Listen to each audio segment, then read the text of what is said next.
Hai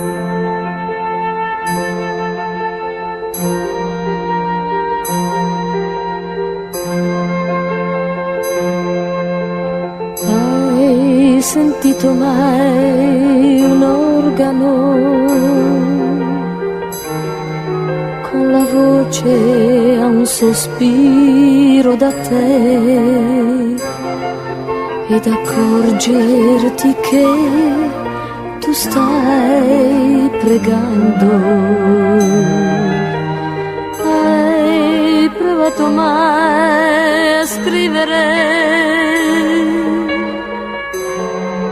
a tua madre per dirle che tu stai bene, che hai quello che vuoi?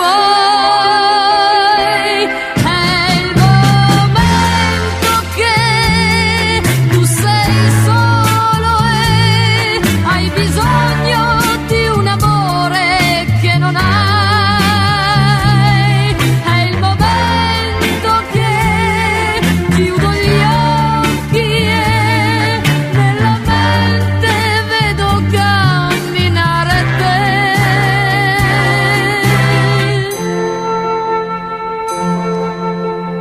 Hai sentito mai un organo con la voce a un sospiro da te ed accorgerti che tu stai pregando? Hai provato mai a piangere? Io sì, ed è sempre per te.